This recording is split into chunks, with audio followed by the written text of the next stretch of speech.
Hello, hello, and welcome back to the Sober Scoop.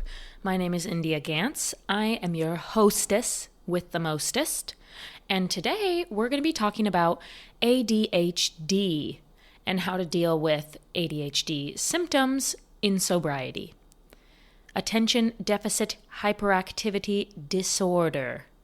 Now, I have to preface the episode by saying that I do not have a diagnosis, nor will I seek one out.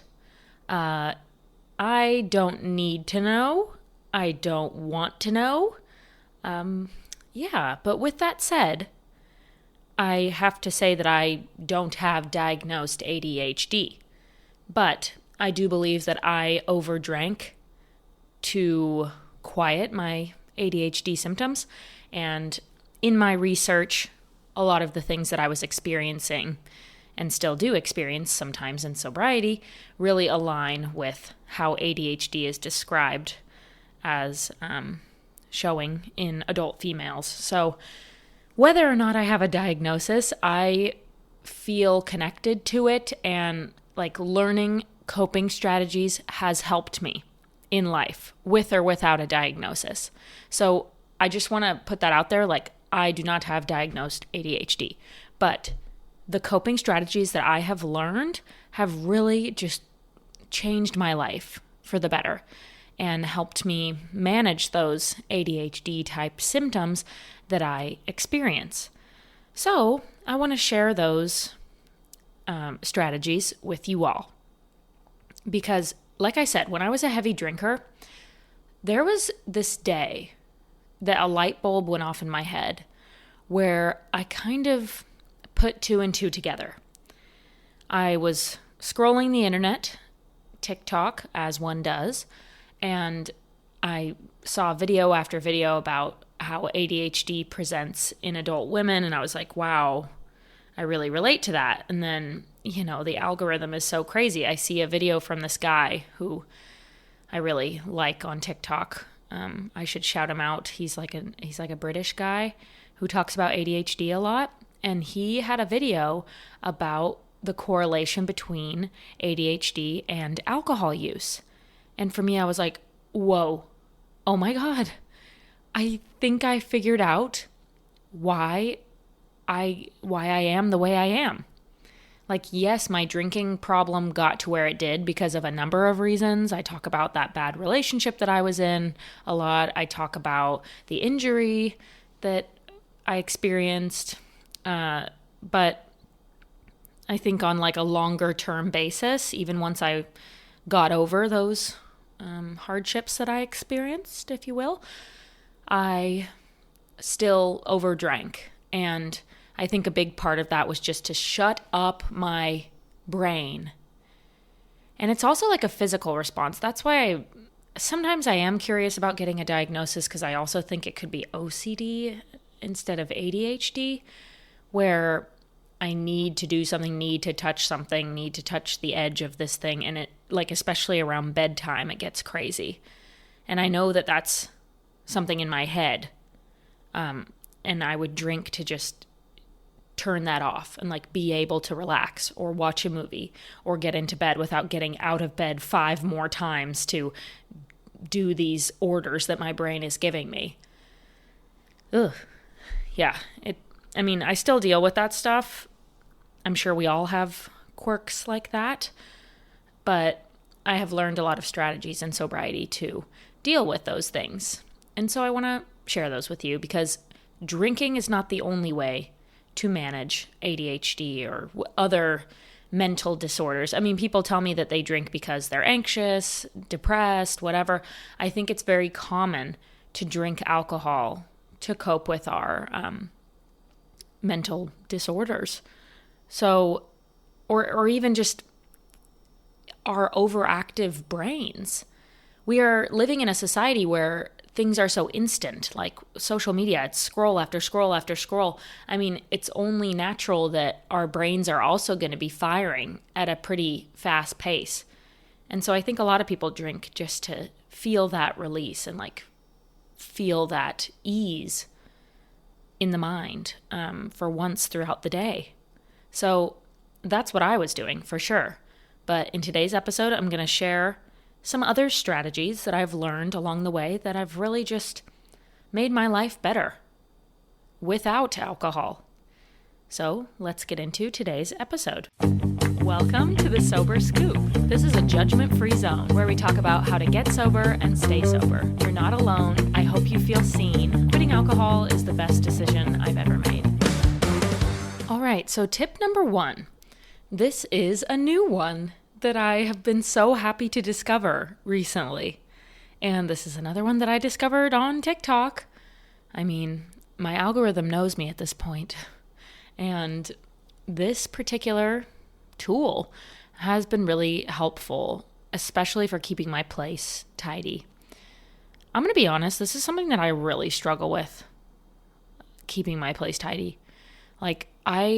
Since I can remember, I have been messy. I'm not going to say dirty, like I'm not filthy and disgusting, but I have been messy and cluttered since I can remember. I remember when I was really young, I would go away for camp or something like that, or a weekend softball tournament or whatever. And as a gift to me, my mom would clean my room, and I'd come back and part of me during that age, when I'm my teenage self, I'm like, oh my God, my mom went in my room. But then I look around and I take a minute to kind of absorb what has happened. And I'm like, I am so grateful to have a clean space to live in. And yeah, I've always struggled to keep my room clean. Always. Clothes pile up. I don't make my bed every morning. Now at age 29, I'm trying a little harder to do that because it is nice to get into a nicely made bed at the end of the night. But I've just always been messy. Forever. And this rule that I'm about to share with you has been, not life-changing, okay? But it's really helped me. It really has. I feel that the messes are piling up a bit slower.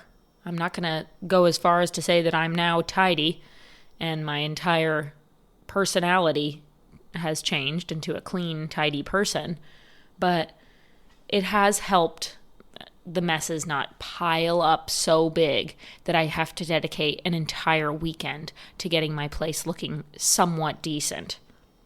Okay, so the rule is the 2-minute rule. And what that is if a task is going to take you less than 2 minutes, just do it right now. So I could think of 100 examples for this, but something as simple as finishing your drink, like a canned diet soda or whatever.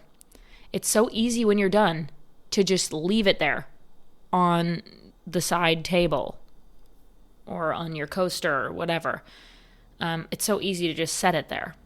And then you go get another one, you finish that one, and you just set it there. And there's 4 cans surrounding you on the side table and the little tray and whatever else. That is such an easy fix. When you're getting up to go get your next one, you bring the previous can that you just finished with you and you throw it away on your way to the fridge. This also goes for if you're changing clothes. Instead of just throwing it on the ground, which I do so often, or on top of my dresser, you take off the shirt, put on the fresh one, and then, decide, is that shirt still clean? Does it need to go into the laundry? Whatever. And just quickly put it in that place. I sometimes get hung up on hanging things up again. That feels like a daunting task. I know it isn't, but for some reason, hanging things up, especially when I'm just changing into something else real quick, that is a daunting task to me. So I'm going to throw in an extra tip right here. I have what I call a throw basket. And this is really, really helpful for keeping the bedroom tidy. The throw basket is for clean clothes that you don't feel like folding and putting away or putting on a hanger and hanging in the closet. It's for clean things that you want to wear again that you don't feel like putting away. So I have this throw basket where I throw those types of clothes. And then, a lot of times I'm fishing through there throughout the week, but I do manage to actually put away those clothes in the throw basket, once every week and a half or whatever. And having that throw basket just makes it so the clothes don't end up on the ground. You know which ones are clean and need to be put away and which ones are dirty. Like if it's dirty, for me, I have a laundry basket that separates the colors and the whites. And this is another ADHD hack. Oh my God, just one after the other. I feel like my entire apartment at this point is hacked for the way my brain works. But I have a laundry basket that has removable bags in it. So it's like once it gets full, you can take the internal bag right out of the case, the actual basket, if that makes sense. You take the bag out of it and you can just dump it into the washer. And that was especially helpful when I lived in an apartment that didn't have a washer or dryer in unit, because I had to take it down the stairs and down the hall and whatever else. And so when the basket got full, I could just remove the bag from the basket and throw it over my shoulder and take it down to the laundry room. I didn't have to transfer it into a basket and then take that down. I know that's such a small thing, but sometimes our brains just get hung up on these small things, like the hanging something in a closet or transferring it to the laundry basket. So that type of laundry basket works well for me. So there's the laundry basket. There's the throw basket for clean clothes that you're just changing out of and you want to put away eventually or wear again or whatever. But the reason I got into any of this was the 2-minute rule. So yeah, other tasks, other examples of this could be you're seasoning some food that you're cooking. And instead of just setting the seasoning back on the counter, which I literally do all the time, it's close the lid and just throw it in the spice drawer. That takes less. Okay, so I didn't even explain what it was. The 2-minute rule is if it takes less than 2 minutes to do it, then you do it right then and there. If it takes longer, then go ahead and delay that. I don't know. It gives you the okay to delay bigger tasks, but take care of those small ones right away. So the spice one, you use the spice, and instead of setting it down, it takes way less than 2 minutes to just put on the lid and toss it in the spice drawer. So quick. Even I was thinking this morning when I was brushing my teeth, after I finished brushing my teeth, I set the toothbrush and the toothpaste on the counter. I have a thing sitting right there that is for the toothbrush and the toothpaste, a little jar thing that I keep that stuff in. So why not, instead of just setting it on the counter, just set it in that little jar. Takes no time at all. I have a drawer in my bathroom where I keep all of my day-to-day makeup. I keep all my makeup and extra stuff, all the eyeshadow palettes and fun things like that, and all the extra skincare in a separate area. I have a makeup table in my bedroom, which I also think helps keep my bathroom cleaner because I'm not making a huge makeup mess in the bathroom. It's I have my makeup table set up with a mirror where I can go crazy and leave products out and whatever else. And then I have my bathroom, which I try to keep really tidy and clean, especially since guests will be using the bathroom. I don't want my entire makeup collection sitting on the counter. So I have a separate area for my fun makeup table with all the products, and I have a fun mirror in there. That can get as messy as I want, but the one in the bathroom, the counter in there, stays clean. So as I was saying, I have a drawer of stuff that I use on the daily. So that'll be just your quick SPF moisturizer, maybe your concealer or something like that, and mascara, just quick little things that I would throw on if I was walking to the cafe or something. A lip gloss, easy stuff. And I always find myself letting that stuff pile up on the counter in the bathroom. And I have a drawer that is assigned to that. All you have to do is open the drawer and set the product back in there. It takes way less than 2 minutes. So every time that I'm kind of about to set a product on the counter, I just think to myself, 2-minute rule. Like, it takes way less than 2 minutes to just throw this into the drawer where it belongs. Let's say you spill something. You're transferring something to the sink and some of it spills on the ground. Like, I could so easily tell myself, oh, I'll just vacuum that up later or wipe that up later. I'll just get to that when I do like a deep clean. It's not that much. But how quick is it? If your paper towels are sitting right there, you just grab a quick little piece of paper towel, wipe it up or pick it up and throw it away. Quick, fast, instant. It's this mentality shift has really, really helped not let messes pile up in my house. Like making the bed, for example, the bed that I have, it's a nice bed, okay? I have the sheet, obviously, and then I have the comforter. I have 4 pillows, the squishy ones and the firm ones, and then I have 2 giant European-style pillows, and then I have another like long cylinder pillow. Anyways, I love to make it look really beautiful and stuff, but that does take me longer than 2 minutes, if I'm being honest, to like make it look exactly how I like. So in the morning, if I got other stuff going on and I don't have time to enjoy the making the bed process, I think in my head it's okay to let that one slide. Like that takes longer than 2 minutes. So if I don't feel like doing it right then, that's okay for today. You know, it's almost like a luxury.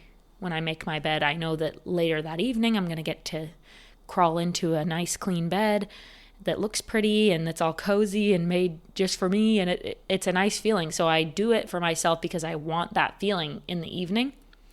But if it's not the day, if I'm just not feeling it, then I let that one slide, as an example of something that's longer than 2 minutes. That just reminded me of another thing. Okay, so in the bedroom, I have officially switched from having a duvet and a duvet cover to now just having a comforter. Because that was one of the biggest roadblocks in my mind. Oh my God, I hated undoing the duvet cover and washing it and then putting it back on. Oh my God, I would say that was the biggest roadblock in my head. I hated doing it. You don't even want to know the length of time that I went between washing my duvet covers.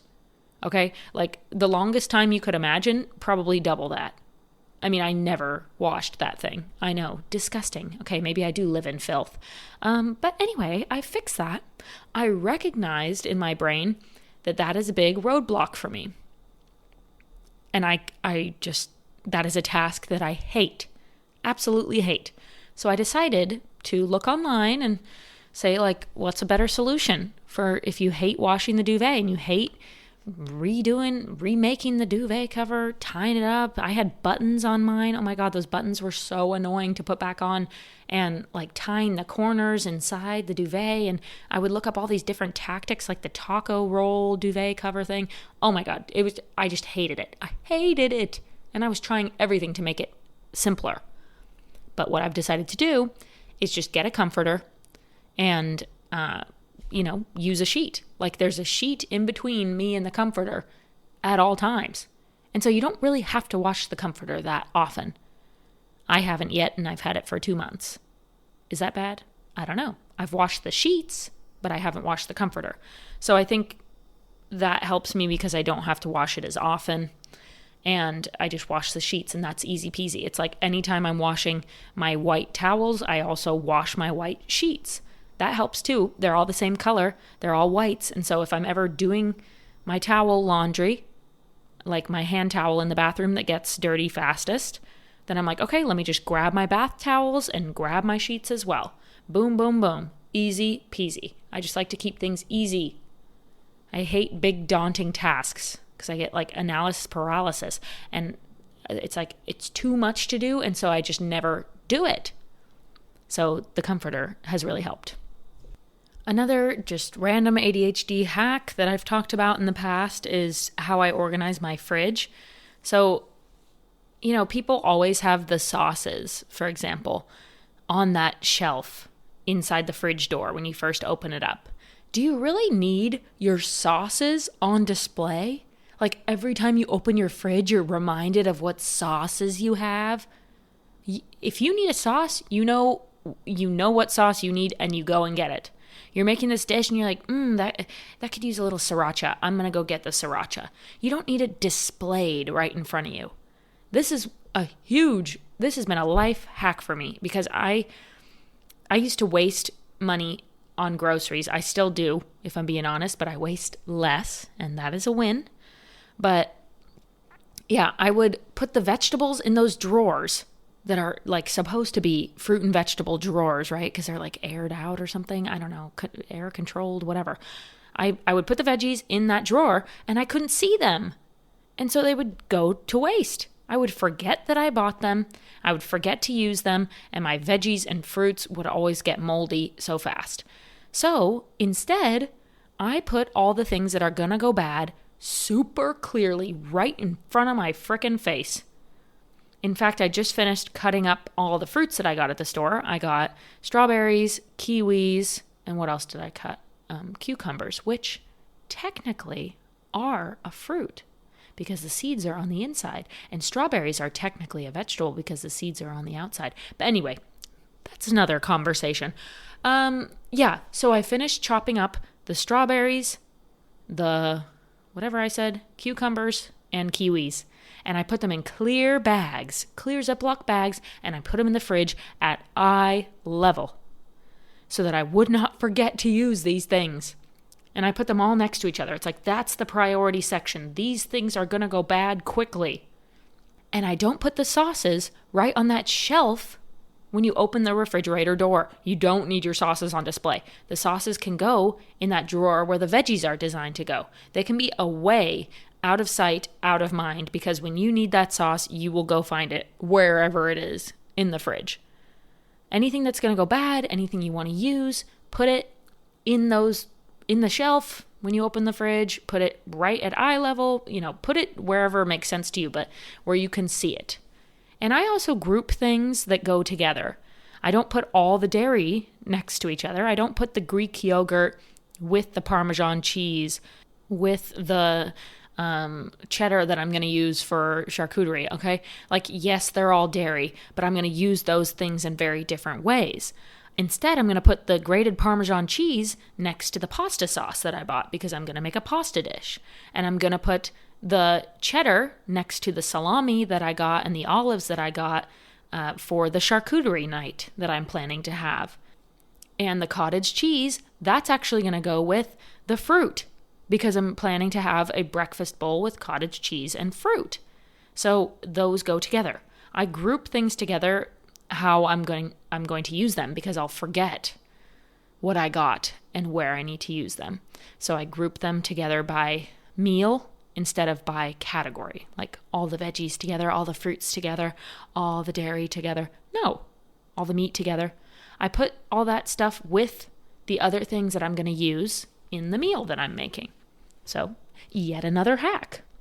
All right, so I do quickly want to get into like why it is so common for people with ADHD to struggle with alcohol, because if you didn't know, it is indeed very common.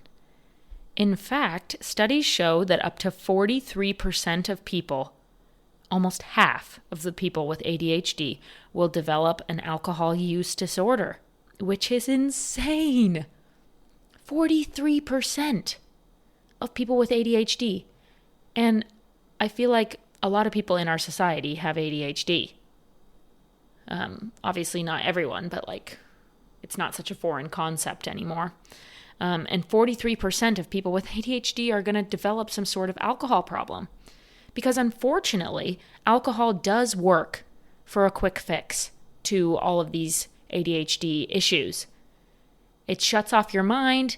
It helps you like avoid the situation and basically delay you having to deal with it, which is not healthy, but it works for us.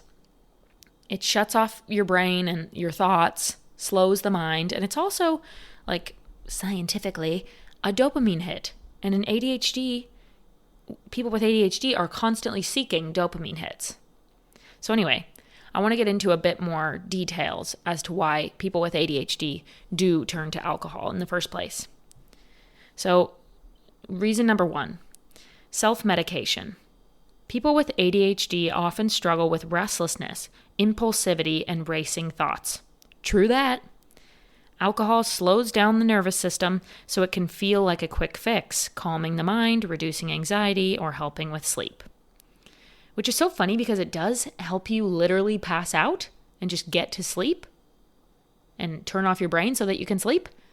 But in the long run, it hurts your sleep and makes you more tired. And then your ADHD symptoms are worse. I mean, it's like a vicious cycle. And I guess I'll just throw in some tips while we're going through this list, because that just reminded me that I now keep a notebook by my bed. And whereas before, when I was a drinker, I used to drink alcohol to quiet my brain in order to fall asleep. Because imagine you're sitting there, you're trying to go to sleep, and you're just like, when's the last time I did a photo shoot? Where's my passport? Did I respond to that person's text? What time do I have to wake up for work? Did I put the pillow back on the couch? Did I leave something on the counter? I need to call my grandma. Like, I can't even think of things right off the top of my head. I mean, there's a few for you. But yeah, your brain's just racing about the most random things. Did I lock the door? Did I put this away? Whatever. I mean, God, it's like nonstop. And so I used to basically drink myself to sleep. I mean, there were so many times where I fell asleep with a drink on my nightstand. I literally drank until I fell asleep. And so now what I do instead of that, because that is not healthy in the long run, I keep a notebook by my bed, on my bedside table. And before I go to bed, if the mind is racing, I write down my to-do list for the morning. Here's another hack for you. To-do lists. My to-do lists are the most in-depth to-do lists you've ever seen. Because with ADHD, it's like your mind is racing all the time and you're thinking of 100 different things that you have to do. And so a really detailed to-do list basically tells you what you have to do so you don't have to think. You put it all on paper and you can refer back to that so you actually don't have to think at all about what you need to do. You have this piece of paper that tells you what to do. So at nighttime, if I'm having racing thoughts and I'm worried about all these things, I will write a to-do list for myself that's like 6:15, wake up. 6:20, use the bathroom, brush teeth. 6:27, drink water. 6:30, get changed for the gym. 6:35, go to the gym or whatever. And and then it's shower, and then it's start work, whatever. I write a very, very detailed to-do list because then I wake up in the morning and I know that I'm not going to miss anything. I don't have to stress about that. I don't have to overthink. I know that everything that I need to do is on that to-do list so I can refer back to it. And it really helps quiet the brain. You take all your thoughts out of the brain and onto the paper. And it's very, very helpful. So I highly recommend, if you struggle with this, to keep a notebook by your bed and consider writing more detailed to-do lists. All right, back to this list that I was reading from this article. Okay, number 2, this is for why people with ADHD tend to struggle with alcohol use. 1 was self-medication. 2 was dopamine and reward system. So ADHD brains have differences in dopamine regulation, which is the motivation and reward neurotransmitter. Alcohol gives a temporary dopamine boost, which can feel extra appealing to someone whose brain is craving stimulation. Yeah, that one's weird because, maybe scientifically, biologically, on the inside, it is giving us a dopamine hit. I'm sure it is. But I associate alcohol use with calming, quieting the mind. Like, that's how I used it with regards to my ADHD symptoms. That one I don't personally connect with as much, but perhaps scientifically there is a reason that we seek that dopamine hit. Anyway, number 3 is impulsivity. A core ADHD trait is acting without thinking. Gosh, now this one, on the other hand, I do very much relate to. That makes it easier to say yes to another drink, drink more than intended, or struggle with moderation. Totally. I talk about this on my TikTok a lot. Like, Impulse control is at the center of sobriety. I truly believe that. For me, it was like, it's the difference between thinking to yourself, I want a drink, and going and grabbing that drink, and then thinking to yourself, I want a drink, and just taking a beat, taking a moment to reflect, why do I want that drink? What could I do instead of that drink? Impulse control is a hard skill, especially if you're someone with an ADHD mind and you just, okay, maybe that's the dopamine hit. You just want that instant gratification. Like, I want a drink, so I'm going to go grab a drink and consume it. Like, it's just impulsive. You're not thinking about the future. You're not thinking about why that comment bothered you or why that person is annoying you. And that's why you want a drink. You're just thinking, you have a brief little flicker of I want a drink, and you solve it right then. You go get the drink. I try to look at impulsivity as my strength, as my superpower, because it's like, when I thought to start this podcast, the next day I was filming the first episode. So my impulsivity, I think, makes me take action and makes me do things before I'm ready, which I guess have positive and negative sides to it. But like, in a business way, I do think that it's helped me, because a lot of people will talk about an idea for years and years, or at least, weeks on end before they actually start something. How many people do you know that have said, like, I'm going to start this business, I'm going to open this shop, I'm going to write a book, I'm going to learn a new language?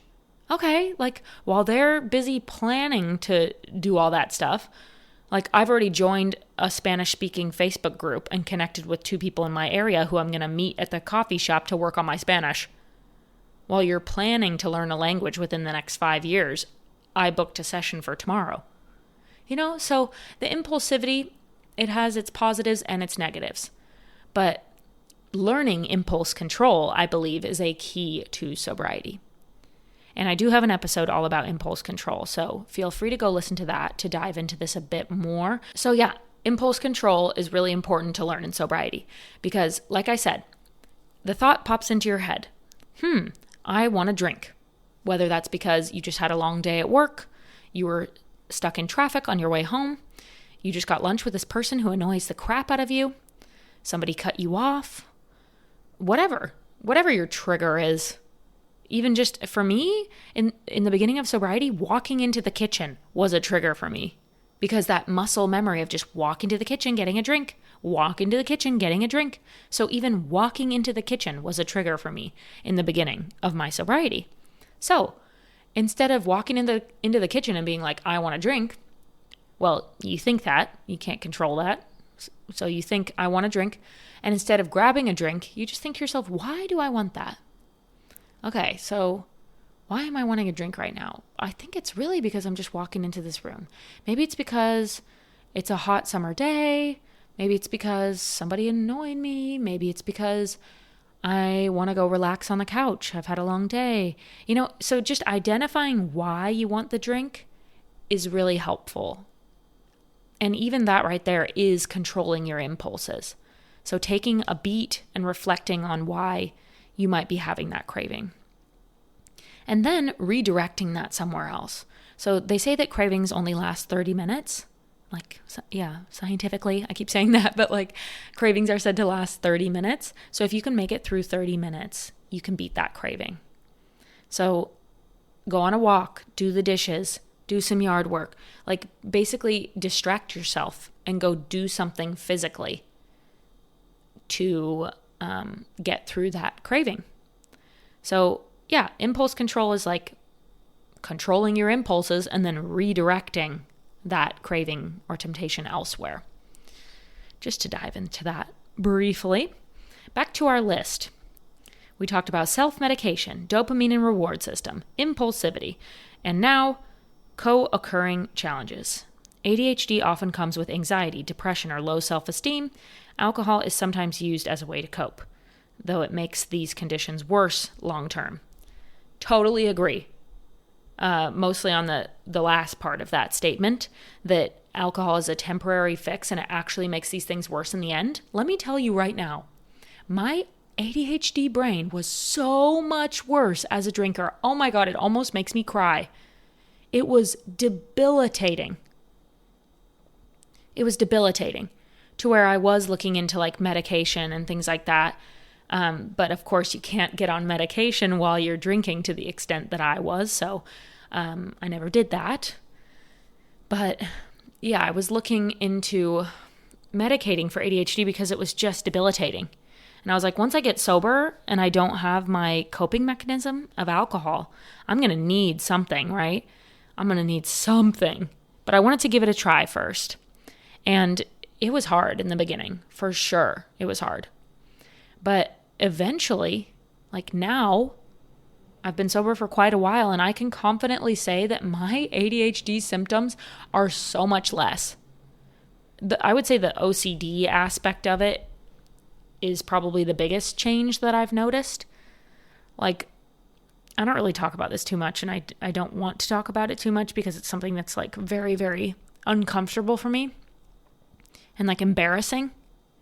But I have this urge or whatever to like touch edges and corners. It's very odd. I don't even know how to describe it. I guess like when I'm going to bed and I close the door, it's like I have to touch the door handle just in the right place, and I will rub my thumb over the edge of the door handle like for several minutes until it feels just right.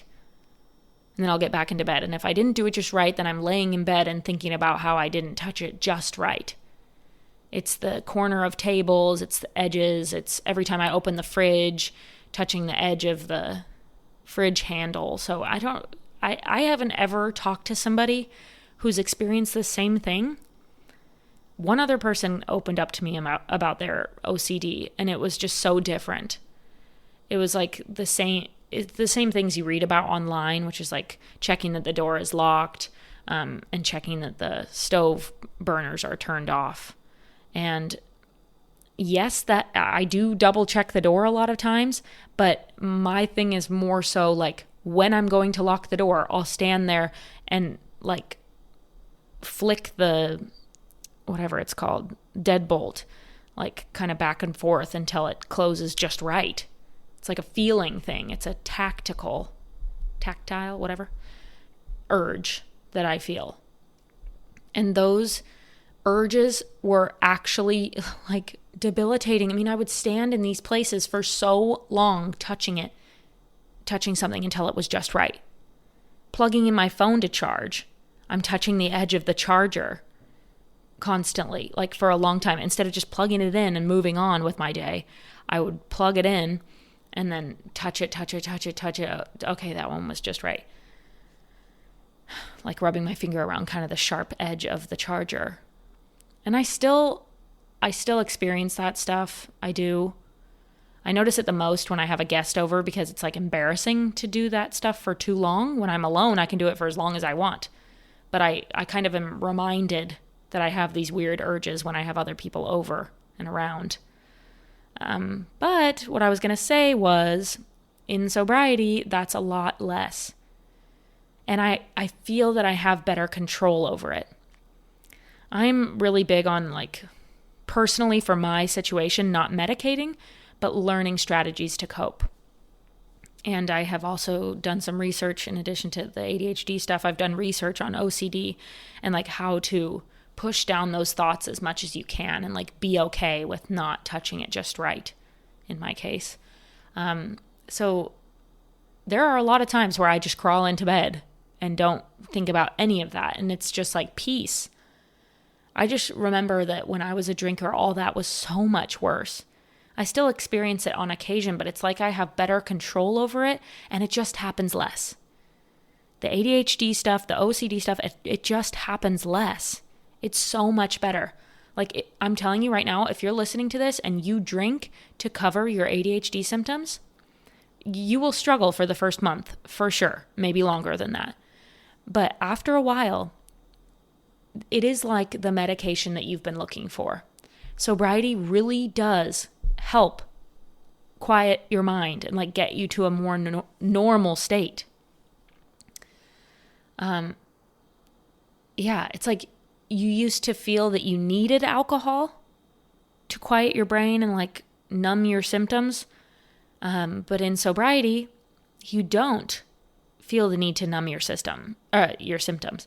It's like you kind of just learn to live and manage the symptoms that you do have, but they happen less and less, where it's not like so debilitating. It's just something about you, and it's small and it's manageable.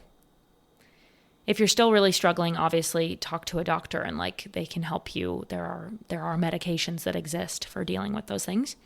But for me, I like to try to just like cope and develop strategies to deal with this stuff. And it's hard, but sobriety really, really, really helps. It's so much better, and I don't feel the need to talk to a doctor or get medicated because my symptoms are so manageable at this point. So, anyway, back to our list. Number 5, and the last one. I know this episode is getting a little long. Social masking. Many people with ADHD feel, quote unquote, different or socially anxious. Drinking can feel like a shortcut to fit in, quiet insecurities, or keep up in social settings. Yeah, for sure. I mean, it's so funny that people drink to like be more outgoing at parties, because I actually feel like I used alcohol to do the opposite. I am like the Energizer Bunny a lot of times. People cannot keep up with me in conversation. My one best friend, Olivia, hi if you're listening to this, she's the only person I know that can keep up with my mind, where we can basically have 4 different conversations going at the same time, and she keeps up with me and I keep up with her. Yes, she's 3 thoughts ahead of me, and then I'm 3 thoughts ahead of her on this different topic, but we both like get back to the topics. I don't know, our brains work in the same way, and she's the only one that I talk to who can keep up with my pace. I have other people in my life who get quite annoyed with my interrupting or my quick change of subject or my quick moving conversation. I mean, I get very impatient waiting for somebody to get to the end of the story when I already know the end of the story. Yeah, it's like efficiency, I guess. I already know how it's going to end, so let's get there, which is not a good quality. And so I would drink to give myself patience so that I could be in those social situations and not interrupt everybody and change the subject 100 times and bounce between topics. Like, I could actually just have a back and forth conversation and be patient while they talked, and then I would talk, and then they would talk back, like a normal conversation. Alcohol would make that easier for me.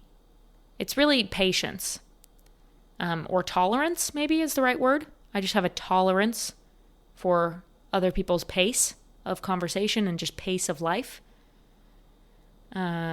So, in sobriety, I definitely am a little bit, I do bounce around from topic to topic, and I do interrupt sometimes, and it's something that I'm working on, and I'm like aware of that.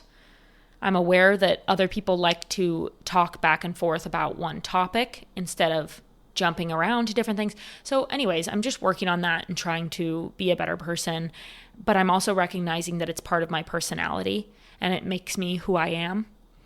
And so it makes me sad that I used to like drink that part of me away and dull my sparkle a little bit.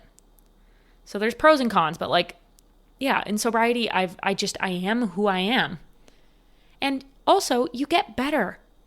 In sobriety, your body really does adjust, and your brain's not firing quite as fast as it used to. You're not going at 1,000,000 miles an hour. Maybe you're going at 900,000 miles an hour, okay? But it's better, and it does get better. And there are strategies for that too. Get a drink that you like. Have something that makes you feel comfortable, whether that's a comfort person or a comfort drink that you always get, or I don't know, taking a beat, working on your breathing.